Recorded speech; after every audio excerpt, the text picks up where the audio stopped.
Robert Whittaker's main event showing at UFC on ABC was Vintage Reaper. But the first round knockout came with an asterisk. The unranked Ikram Aliskerov stepped up to face the former middleweight champ on just 9 days' notice. Whittaker's original fight was a possible eliminator against Khamzat Chimaev, until the undefeated wrecking machine was forced out of the bout for an ongoing but still undisclosed medical condition. The streaking Aliskerov's only loss was from back in 2019, an uppercut from Chimaev, of all people, when they were both fighting with the Brave Combat Federation. The Russian had won 7 straight since then, including 3 consecutive first-round knockouts with the UFC. Bobby Knuckles spoiled that party, though, and with the same uppercut that Chimaev starched him with. Since 2014, Whittaker has fought 18 times and only lost to 2 men. The first is Israel Adesanya, who took his belt in 2019 and then defended that belt against Whittaker in 2022. And the second is the current champ, Dricus du Plessis, who upset Whittaker in 2023 to replace him as the #1 contender. Now that DDP is the champ and he's signed on to face Adesanya at UFC 305 this August, Whittaker wants the winner. But UFC President Dana White might have something a little sooner in mind. "I'm not kidding you. Nobody in the top 15 wanted to fight Aliskerov," White said after the event. "Khamzat calls this guy one of the toughest fights he's ever had, and Whittaker made it look easy. We'd love to have him as backup for UFC 305. With Whittaker finishing the fight in under 2 minutes and without taking any damage, don't be surprised if he gets matched up with Chimaev again, but on the undercard of DDP versus Adesanya, which means one of them will serve as the backup.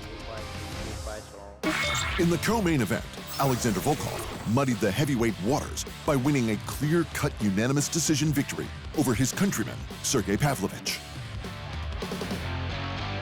Volkov's potential has long been known, but every time he's within a fight of championship caliber, he's stumbled.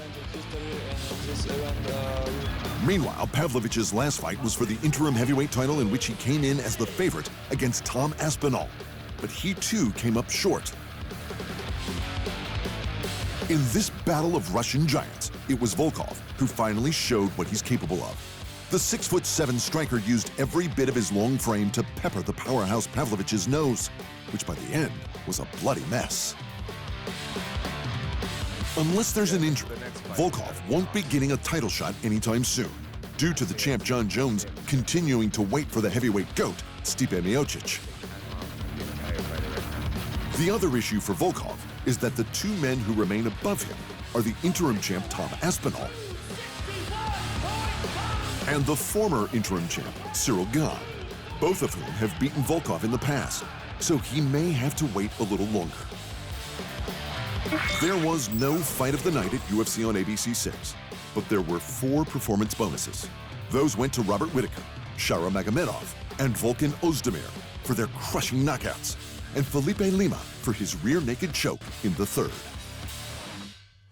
In other UFC news, Conor McGregor has revealed his ideal timeline for a return after breaking his little toe. August, September, McGregor said. August, September, I'd love. You know the way it is. I'm in recovery mode. McGregor's long-awaited comeback was scheduled for UFC 303 this June 29th, until a broken little toe forced him from the main event fight against Michael Chandler.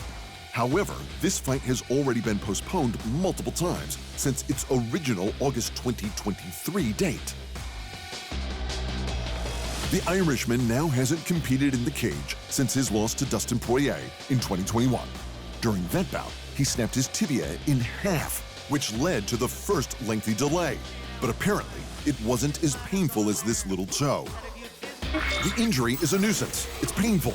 I'm not going to lie. It's very, very painful. Probably even more than the leg, and that's the truth. I'll tell you why. The leg was at least wrapped up. I couldn't access it. The foot is just there still. Thanks for watching. And remember, if you want more fight sports in your life, just hit the subscribe button.